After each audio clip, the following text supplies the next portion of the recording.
discussion around carbon pricing and climate change has been a very active file over the last 3 or 4 years at APAS, and seems to be just getting more and more intense as we go along.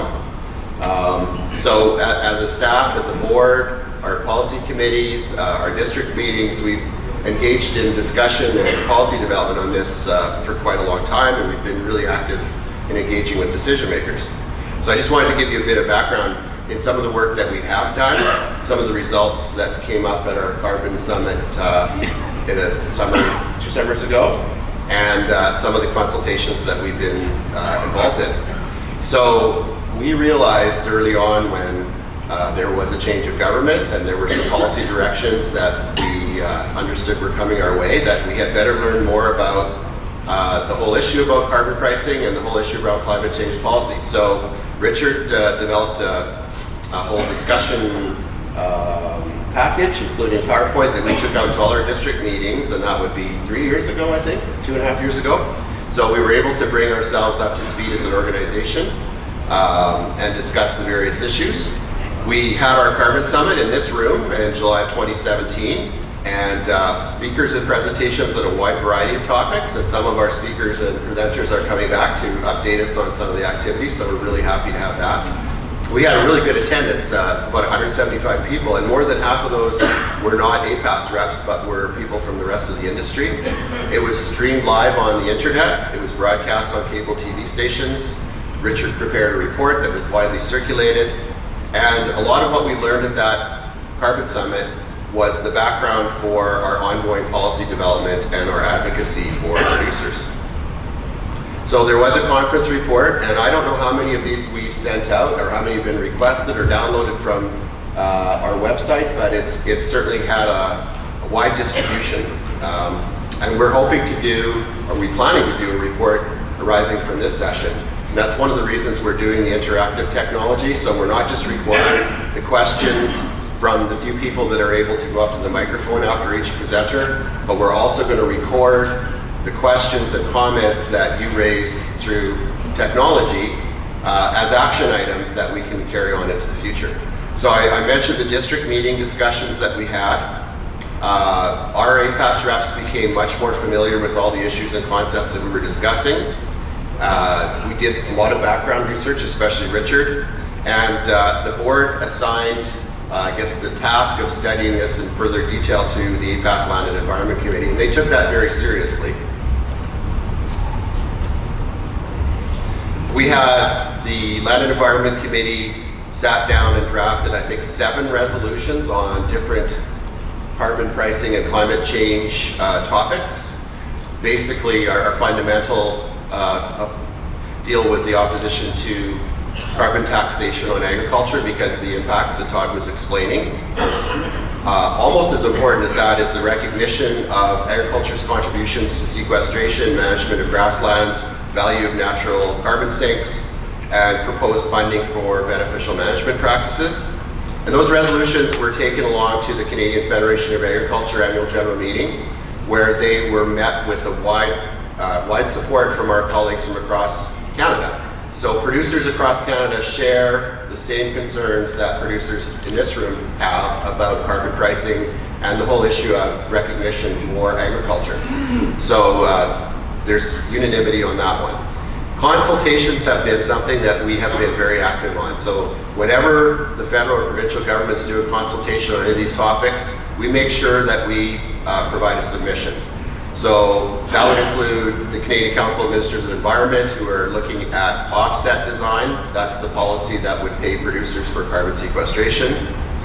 All of the development of this carbon backstop policy that was implemented yesterday, we've been involved in all of those consultations. The province has their own climate change strategy. We were heavily involved in those consultations. Our president went to talk to the Senate committee on the whole issue, and they presented a report last fall called Feast and Famine that covered a lot of the topics that were discussed with agriculture. The Canadian Federation of Agriculture had a long-standing carbon pricing committee that had reps from across Canada, and we came up with a national policy on carbon pricing. and we're an active member of the Saskatchewan Soil Conservation Association Carbon Committee. So that's a very valuable discussion forum for all of the groups that are interested in the topic. Back in early winter, the Board of Directors decided that APAS should file an application to the Saskatchewan Court of Appeal on the provincial reference case challenging the constitutional status of the backstop legislation. And that was not a simple decision to make. It was pretty much uncharted territory for a group like us. We don't have legal counsel in-house. We don't have a lot of background in constitutional law. So we decided to go and proceed anyway because we thought it was a value to Saskatchewan producers that we would stake out our turf on that. So as Todd pointed out, we spent almost $55,000 on legal fees, which is pretty scary when you get down to it. But one of our board members said, "Oh, that's what I pay for like 4 sets of tires, so just do it."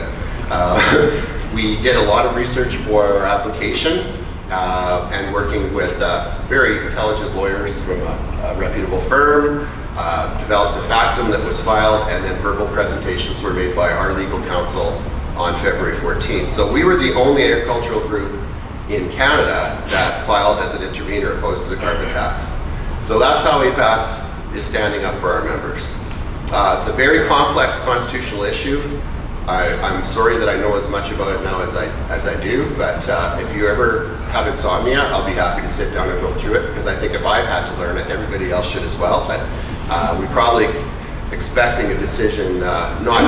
This decision won't happen quickly just because of the complexity of the issues. So some of the outstanding issues that we have in front of us that we would like to do more work on, or we really need to do more work on, is just what are the cost implications of the carbon tax for agriculture after yesterday? What do we know, and more importantly, what do we not know? We've been doing some work on that internally. Offset design for carbon sequestration has not been settled, and there are a lot of outstanding issues. I personally am quite disappointed that as a country and all of the nations on Earth have not been able to come up with a consistent set of offset design policies and protocols that actually will assist producers in getting recognized for the carbon sequestration that happens and create incentives for people to do those best practices. I think we're way behind, probably 20 years behind where we need to be. And the bigger question, not just about ongoing sequestration, but how do we help agriculture provide the natural carbon management services on grasslands, forests, wetlands. All of those things have not been recognized, and so far society expects producers to carry the burden of providing those ecological goods and services. And it's quite clear that if we want to tackle climate change, we have to use the power of biology. So what we have learned recently is that soil stores carbon. The amount of carbon that's stored in the world's soil is 3.2 times the entire pool of atmospheric carbon, and 4 times the size of the pool of all the biological carbon that exists in living things. So if you just look at that as a massive resource, the interaction between our soil and the atmosphere is a key factor in controlling climate change. And the 4 parts per thousand initiative has identified a potential of sequestering 3.5 billion tons of carbon every year. So if you put a price on that of $30 a ton, $40 a ton, $50 a ton, you see a great deal of value from biological sequestration, and it's a major potential tool that doesn't get the recognition it needs. And I know that some of our presenters will go further into that discussion.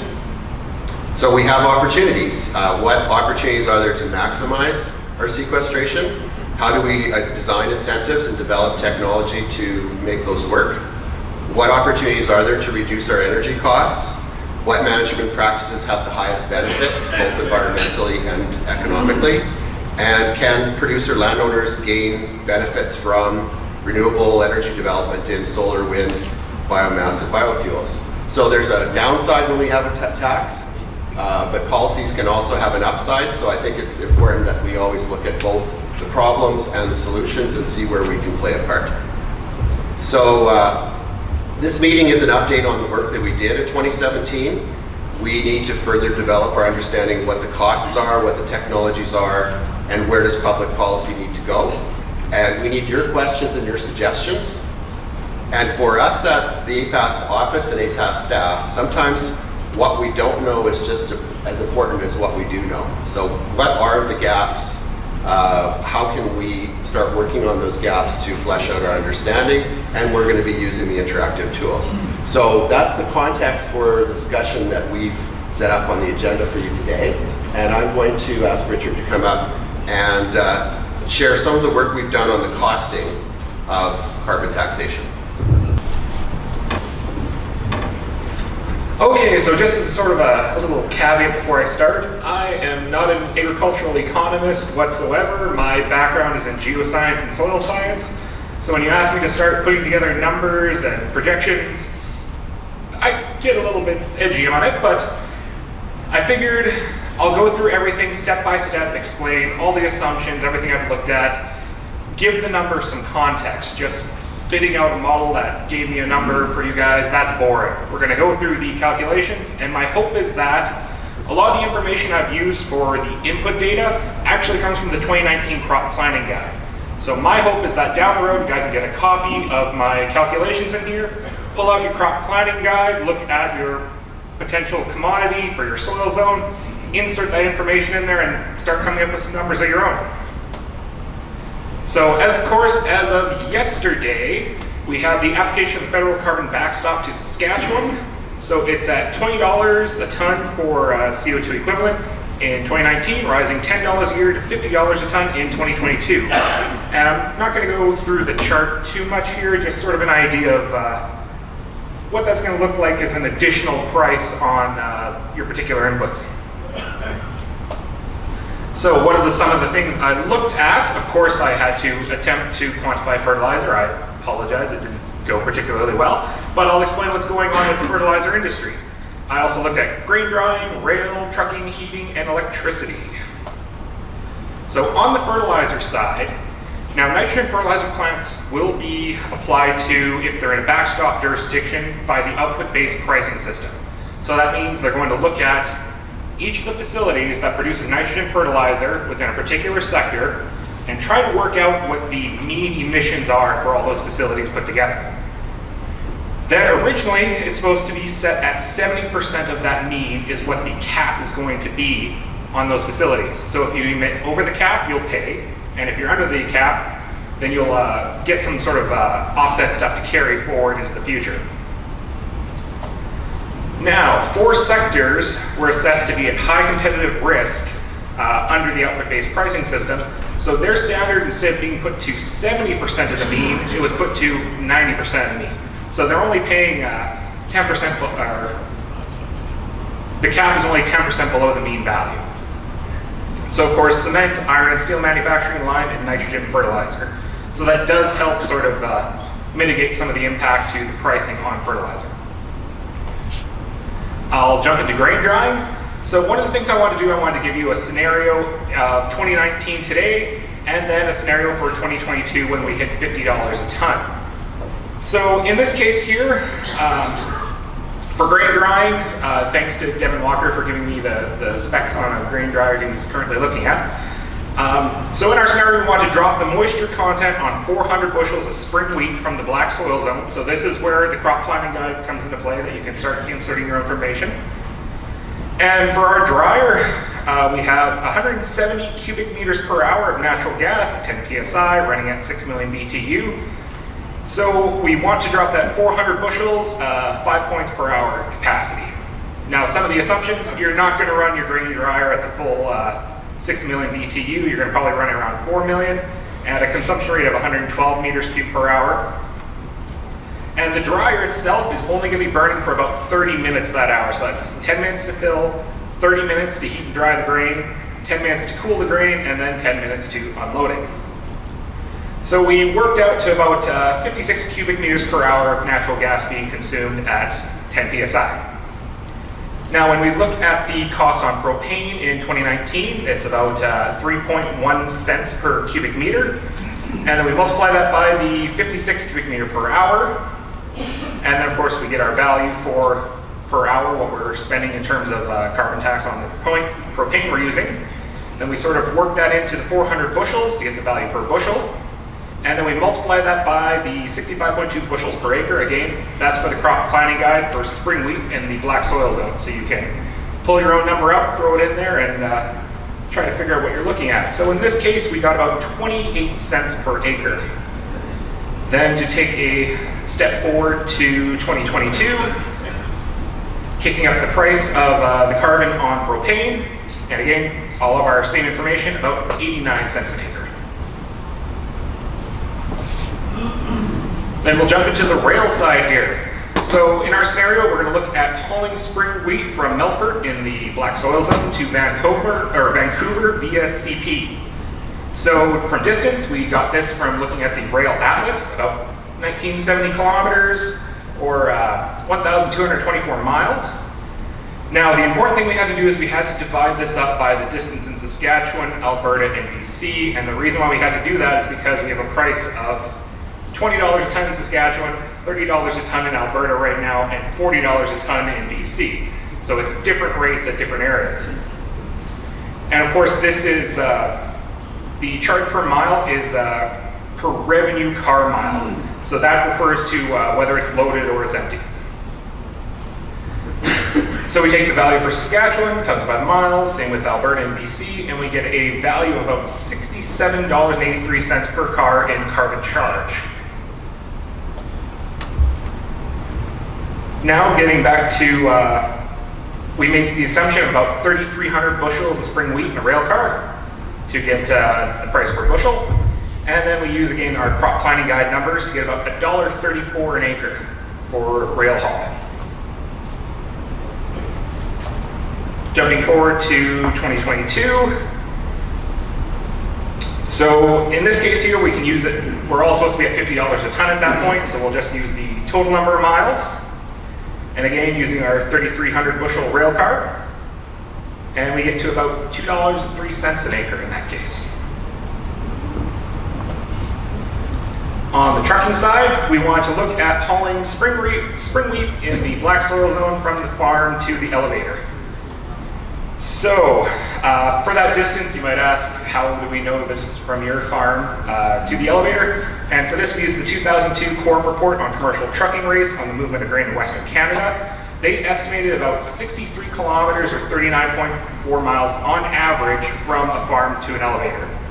Now, looking at those numbers, in 2002, there was 219 elevators in Saskatchewan. There's now 181 elevators in Saskatchewan. So that distance is probably a little bit further at this point, but to sort of keep things a little bit simple, we're going to keep using the 2002 numbers. From our contacts with individuals in the trucking industry, we found that the consumption of a fully loaded Super B is about 4.5 miles per gallon. And the consumption when empty, they said it's usually about 40% less, so we have about 2.7 miles per gallon when it's not loaded. So we take we convert it into miles per liter, we multiply it out by our miles, and then we get about $2.20 in charge from the farm to the elevator. And when empty, so I understand that it's going to travel a different distance to get to your operation to load the grain and take it to the elevator, but for this case here, we're going to use the same distance from the elevator to the farm for the distance while it's empty. And we get about $1.30 for that distance. That works out to about $3.50 a trip at 1,500 bushels per trip in the fully loaded Super B. And then we multiply that out by our bushels per acre from the crop planting guide, and we get about 15 cents an acre on trucking. Then we'll fast forward to 2022, and we work out our numbers, about $5.45 for the farm to the elevator loaded, and about $3.20 for the empty distance. And in this case here, we get about 38 cents an acre for 2022. Now heating, this is where things get a little bit funny. So in the crop planting guide, there is a value per acre for utilities and miscellaneous. And when we got a hold of Ministry of Agriculture, they broke that number down to us. So of that $4.90 an acre for utilities and miscellaneous, 56% of that is considered to be for electricity. 16% is supposed to be for heating, and the rest is all supposed to be for telephone. So in this case here, we took that 490, we broke it down to 16%. That works out to about 78 cents an acre for heating. And now we've made the assumption that 50% of the heating cost is just delivery, not the actual the natural gas itself. So we broke that down to 39 cents an acre.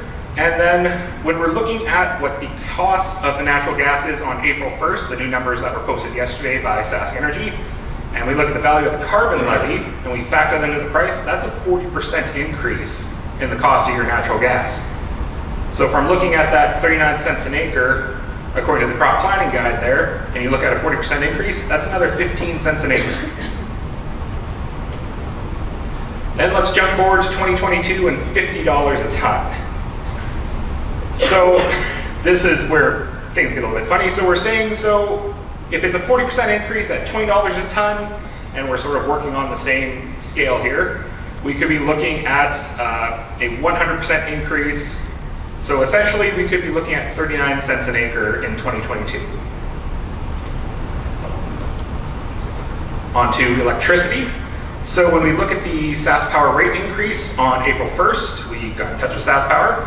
So we're looking at an $18 annual increase in 2019 for a residential customer, and that works out to about 0.3095 cents per kilowatt hour, or a 1.7% increase. Then we asked them, give us the farm numbers on what they have for averages. So they said about $48 annual increase in 2019 for electricity.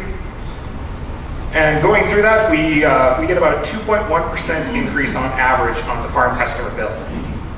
Again, going back to our $4.90 an acre for utilities miscellaneous, and using that 56% of that number for electricity, we get about $2.74 per acre for the cost of electricity. And we apply a 2.1% increase to that, according to what we got from SaskPower, and we're looking at another 6 cents an acre. And again, jumping forward to 2022, by the same logic that we dealt with the heating stuff, if at $20 a ton, it was a 2.1% increase, then at $50 a ton, it could be a 5.25% increase. So we could be looking at about 14 cents an acre. Once we start putting all those numbers together, they seem small at first, but they add up pretty quickly. So in total, from just adding up the numbers for green drying, rail, trucking, heating, electricity, in 2019, it looks at about $1.95 an acre. And in 2022, once we apply all those new assumptions, we get about $3.83 an acre. Now, one of the things I didn't really get around to was the livestock sector, but I did find some numbers that were presented in late 2017 to the Senate Standing Committee on Agriculture and Forestry by the Parliamentary Budget Officer. So for cattle on the non-dairy side, they're saying at $50 a ton, about $92 a year per annum. And on the dairy side, about $238 per annum. So that said, these are just some preliminary numbers, some very crude, simple calculations, but they're calculations that need to happen. All we seem to see on the federal level is that 0.1% change in the profit margin related to direct costing. There hasn't been a lot of work looking at the indirect costing. So in this case here, what we want to do is throw some numbers out there and basically put up the challenge of prove us wrong. Please, please prove us wrong. Give us the information. Okay, so that's it for the costing work I've done so far. I guess I'll pass it back over.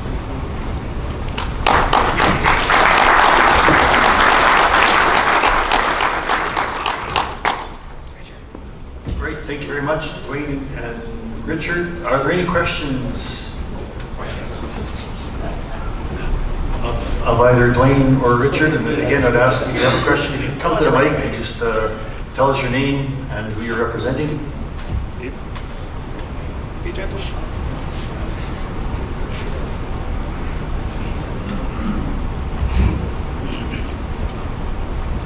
All 308 know this is nitpicking, but trucking is pretty important to us.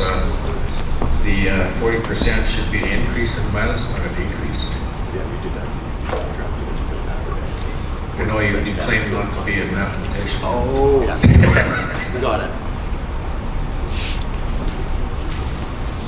Okay. Landers 346. At our table, we want to know where we get a hard copy of what you just told us. Okay? We're doing a report, and I'll probably make this presentation available for you guys to play around with your own numbers with it. Lewis 128, I think it's important to recognize too that, this is on our costs that we're looking at, those increased costs. And one of the other indirect costs, of course, would be our machinery dealerships. All our suppliers are seeing the same kind of costing. And the difference with them is they're going to be able to pass it down to us.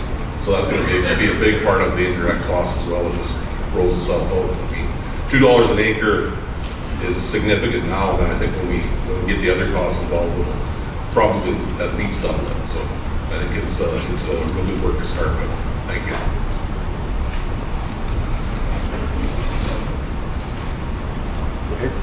Glenn Tate, RM of Meona, 468. I just want to be clear what we're talking about. Are these net of expected or promised rebates, or not including rebates, or just what's the total here?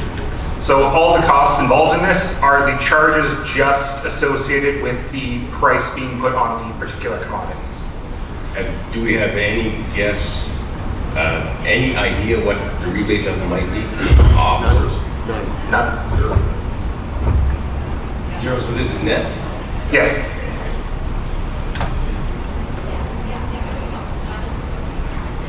Dean Thiessen, RM 193. I was wondering if there was any consideration for ocean freight, or does that get too complicated just because of where the fuel is purchased? For the purpose of time, I just sort of stuck to the trucking and the rail, but it could be something we explore in the future. Okay, thanks. Conic 109, and I'd like to go back to Dwayne's presentation, actually. I noticed on the chart that there was no mention of cropland in your carbon sequestration, and I'm sure that John Bennett will address this, but we were talking last night about the impact of zero-till on carbon sequestration in cropland, and I want to make sure that we don't forget to include that in the list of sequesters. I think any place where I had sequestration, I primarily meant cropland sequestration. I think that's a given in this room. That's something we all accept as gospel.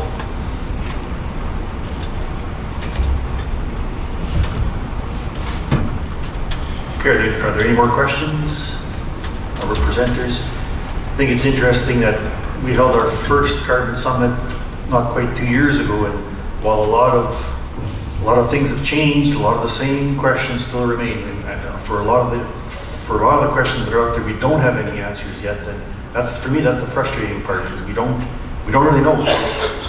Richard has done a lot of work in trying to come up with some numbers, but for each of our individual farms, there's just really no way of knowing how much it is really going to cost us in the end. So I'm glad to see that some of that research is done, and we're starting to get some numbers. And now that the carbon tax is in effect, we're going to start feeling those numbers. One of the comments that Todd had made earlier too is that $2 an acre for us means quite a bit. We can put that into context, but for the average citizen, they look at $2 an acre and think, well, what's 2x? But when you multiply that by the acres that we farm these days, it's a fairly significant amount of money. So I think it's a very important issue. All right, I guess we'll carry on with our program. All of our presenters' bios are in your booklet. Each of you should have gotten a booklet when you registered, so I'm not going to read their people's bios in the interest of saving time, and I'm sure you can read it yourselves.